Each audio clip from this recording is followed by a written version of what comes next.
आप सबको मेरा नमस्कार। बहुत दिनों से मेरी ये इच्छा थी कि मैं किसी भी ज़रिए से आप लोगों के साथ जो मेरा एक लाइफ में बहुत बड़ा पैशन है या फैसिनेशन है, जिसको मास हिंदी सिनेमा कहते हैं, मैं उसके बारे में आपके साथ कुछ शेयर करूं। मौका नहीं मिल पाता था, मैं काम में बिज़ी था, प्लस लिखना इतनी लंबा कोई पोस्ट लिख के सोशल मीडिया पे पिक्चर्स इकट्ठी करे और ये सब करे, बड़ा मुश्किल था। और मैं रिलक्टेंट था हमेशा कि मैं लोगों के साथ कुछ ऑडियो वीडियो बनाऊं, तो मैं थोड़ा सा रिलक्टेंट था।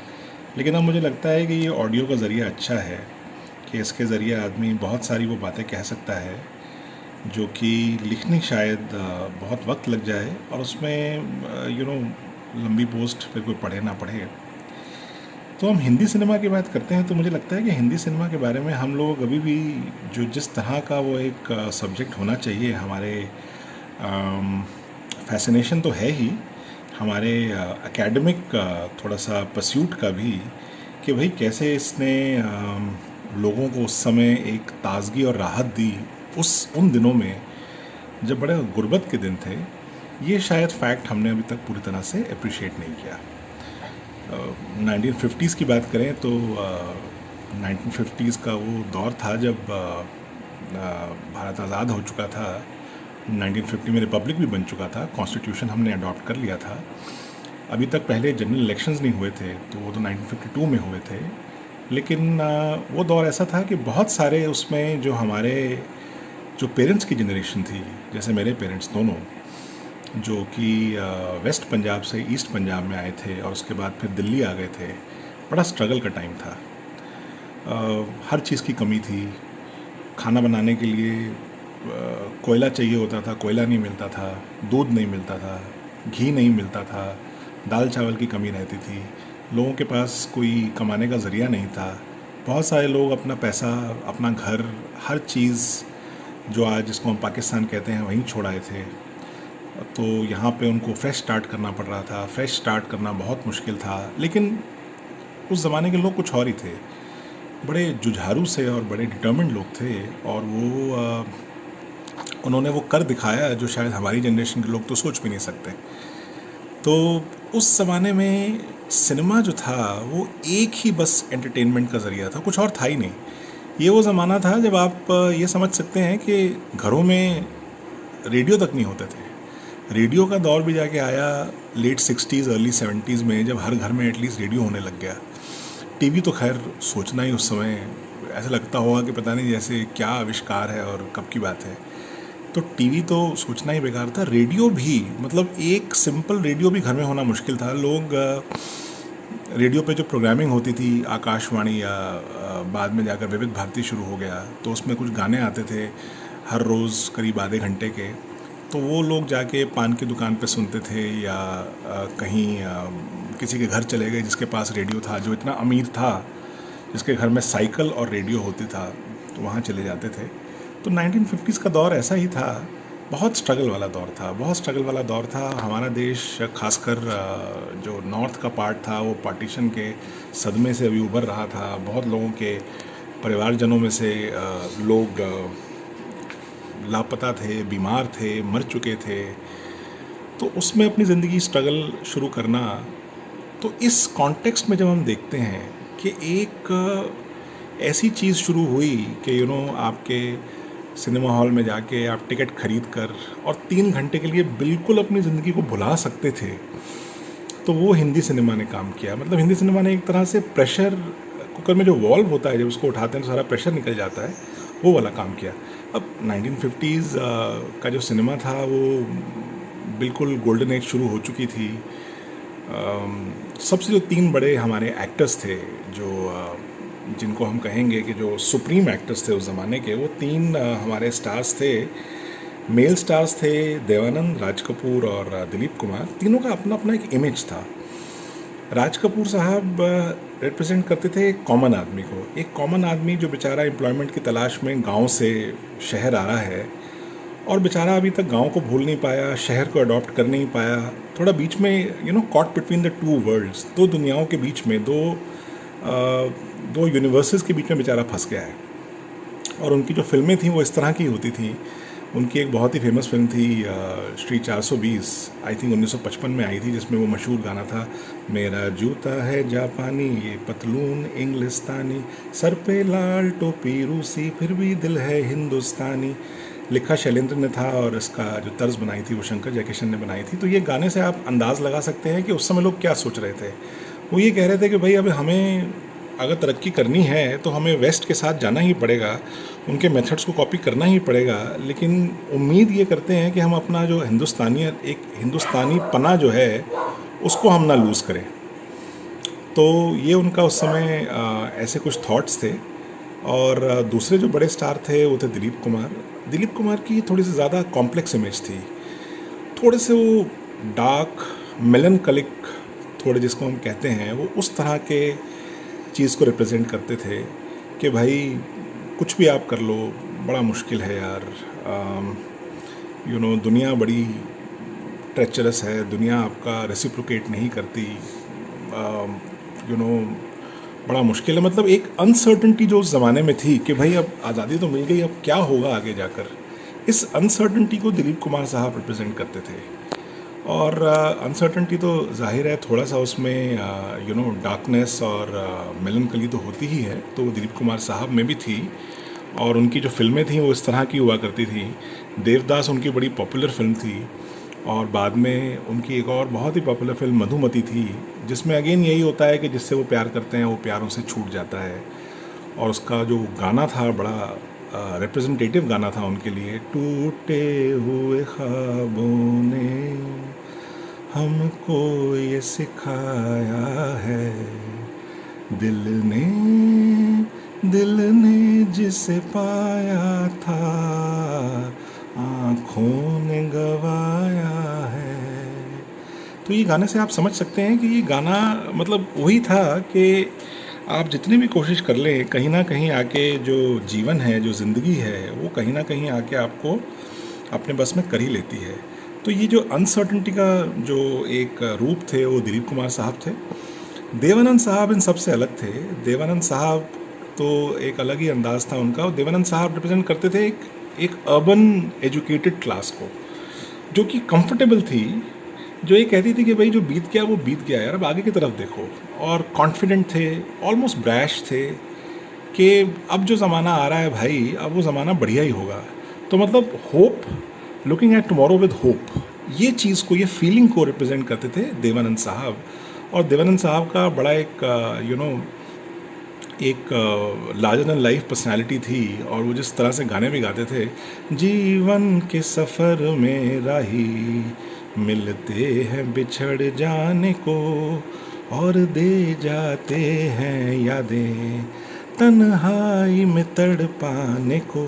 तो ये गाने भी उनके बड़े फ्लफ़ी और बड़े एक्साइटमेंट वाले होते थे। तो ये तीन जो स्टार्स थे हमारे, ये उस समय 1950s को डोमिनेट करते थे। यानी कि सिनेमा का वो दौर आ चुका था कि जब स्टार्स इम्पॉर्टेंट हो गए थे। ठीक है, कहानियाँ भी इम्पॉर्टेंट होती थी, लेकिन अगर आप सोचो कि जो पॉपुलेशन बेचारी सारा दिन स्ट्रगल करती है, उसको आप रियलिटी तो नहीं दिखा सकते।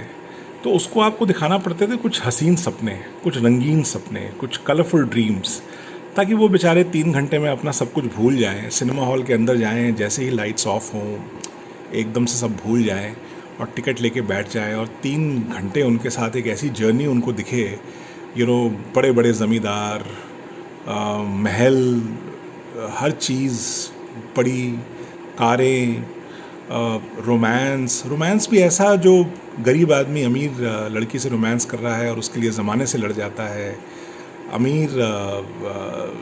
अमीर लड़के को गरीब लड़की से प्यार हो जाता है, उसके लिए वो अपने माँ बाप की दौलत भी छोड़ने को तैयार है। ऐसे लार्जर देन लाइफ, सरियलिटी थी उस ज़माने में, कि जैसे अगर रियलिटी दिखा दी तो कौन देखता उसको। हालांकि फिल्म उस समय ब्लैक एंड वाइट थी, और ब्लैक एंड वाइट में आप कितना कलरफुल दिखा दोगे। तो ये कलरफुलनेस जो थी ये गानों से आती थी, और गाने उस समय बड़े इम्पोर्टेंट थे। और वो एक गोल्डन एरा स्टार्ट हो चुका था, क्योंकि जो बाद में जाकर जो हमारे सब दिग्गज प्लेबैक सिंगर्स, मोहम्मद रफ़ी, किशोर कुमार, हेमंत कुमार, तलत महमूद, मुकेश, कभी कभार सी रामचंद्र खुद गाया करते थे, उनका नाम चितालकर था उनके गानों में। आपने गाना सुना होगा, शोला जो भड़के दिल मेरा धड़के, दर्द जवानी का सताए बढ़ बढ़ के, शोला जो भड़के। ये गाना खुद श्री रामचंद्र ने गाया था। और अगर हम फीमेल प्लेबैक सिंगर्स की बात करें तो लता थी, आशा थी, गीता दत्त उस समय बहुत बड़ी एक हमारी प्लेबैक सिंगर थी और कितने बड़े बड़े गाने उन्होंने गाए। और एक बहुत ही ऐसे भी एक नायाब आवाज़ वाली थी जिनका नाम था शमशाद बेगम, जिन्होंने वो बड़ा फेमस गाना मुझे बड़ा पसंद है, CID में गाया था, बूझ मेरा क्या नाम रे, नदी किनारे गाँव रे, पीपल झूमे मोरे आंगना ठंडी ठंडी छाँव रे। तो ये उनकी बड़ी एक थोड़ी सी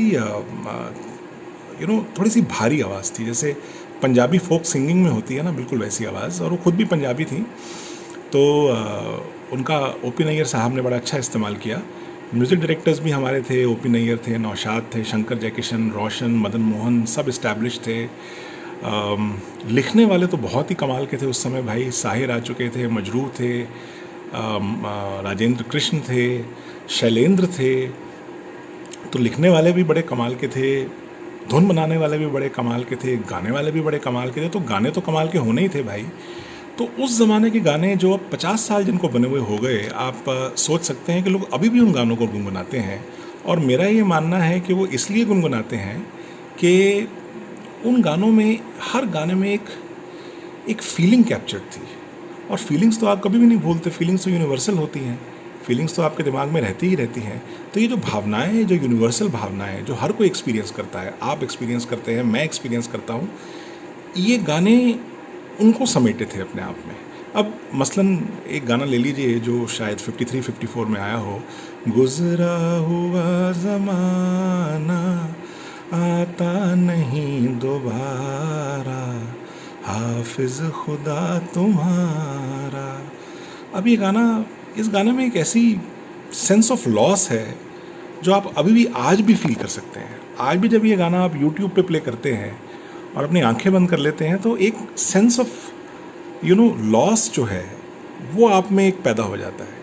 इसी तरह से अगर हम सिंपल रोमांस की बात करें, भाई दो यंग लोग एक दूसरे के सामने बैठे हैं, तो एक गाना लेट 50s में आया था, दो घड़ी वो जो पास आ बैठे, हम ज़माने से दूर जा बैठे, दो घड़ी वो जो पास आ बैठे। तो ये गाने में एक इनोसेंट सा रोमांस है, जैसे दो लोग साथ बैठ गए और अपना वक्त गुजार रहे हैं। और सेंस ऑफ लॉस या सेंस ऑफ बिट्रेयल बड़ा स्ट्रॉन्ग था उस ज़माने में। और बड़ी फिल्मों में ये गाने थे ऐसे। और वो गाना तो आपको याद ही होगा, प्यासा का, जाने वो कैसे लोग थे जिनके प्यार को प्यार मिला, हमने तो जब कलियां मांगी कांटों का हार मिला, जाने वो कैसे लोग थे जिनके प्यार को प्यार मिला। तो हर तरह के गाने थे। और ये गाने आज आप उन फिल्मों को भूल चुके हैं, आप उन स्टार्स को भूल चुके हैं, लेकिन उन गानों को नहीं भूले हैं। तो आप समझ सकते हैं कि वो गाने कितने ज़्यादा स्ट्रॉन्ग रहे होंगे, कितने ज़्यादा एवरलास्टिंग रहे होंगे कि 50-60 साल के बाद भी आज की जनरेशन, 70 साल हो गए अब तो, बल्कि अगर 1950 में कोई गाना आया हो तो आज उसको 70 साल हो गए। तो 70 साल बाद भी, मतलब 3/4 ऑफ अ सेंचुरी के बाद भी, अगर आपको कोई गाना इतनी अच्छी तरह से याद है कि आप उसके लिरिक्स भी गुनगुना सकते हैं, तो आप उन गानों की एवरलास्टिंग जो एक क्वालिटी थी उसको अप्रिशिएट कर सकते हैं। तो ये हिंदी सिनेमा का रोल था उस ज़माने में कि लोगों को ज़िंदगी के लिए थोड़ा सा बढ़ावा भी देना, थोड़ा सा रुलाना भी, थोड़ा सा हंसाना भी, एक मतलब बड़ी एक जेंटल सी, बिनाइन सी एक रोलर कोस्टर राइड दिलवाना उनको। एक अगर कॉमिक फिल्म है थोड़ा सा हंसा देना, ट्रैजिक फिल्म है थोड़ा रुला देना, थोड़ी सी माइथोलॉजी दिखा देना, थोड़ी सी हिस्ट्री बता देना, हर चीज़ एक पॉपुलर अंदाज में, ताकि इवन एक सड़क पे बेचारा जो रिक्शा चलाता है, या जो एक बेचारा दिन भर एक दुकान में काम करता है, या कोई बेचारा एक ढाबा खोल के बैठा है, कुछ पैसे कमा रहा है, या बेचारा कोई ड्राइवर है, या कोई कोई रंगरेज है बेचारा, ऐसे इवन ये लोग भी इन चीज़ों को अप्रिशिएट करें। तो वो लोग जो कंप्लेंट करते हैं कि यार हिंदू सिनेमा बड़ा लाउड है, यार ऐसा है, वो लोग इसका कॉन्टेक्स्ट नहीं समझ सकते। इसका जो एक कॉन्टेक्चुअल इसका जो चीज़ थी कि जिस सोसाइटी में ये पैदा हुआ हिंदी सिनेमा, और जिस सोसाइटी को ये केटर कर रहा था, वो उसको समझ नहीं पाते। तो 1950s बड़ा कमाल का दौर था। कल अगर मौका मिला तो मैं आपको कुछ और बताऊंगा उसके बारे में। अभी मैं यहीं ख़त्म करता हूँ, और मुझे उम्मीद है आपको ये छोटा सा मेरा पीस जो है 1950 सिनेमा पर और सिनेमा के अपने कॉन्टेक्स्ट पर पसंद आया होगा। मैं आपके रिएक्शंस का इंतज़ार करूँगा। Thank you very much. Have a great Saturday.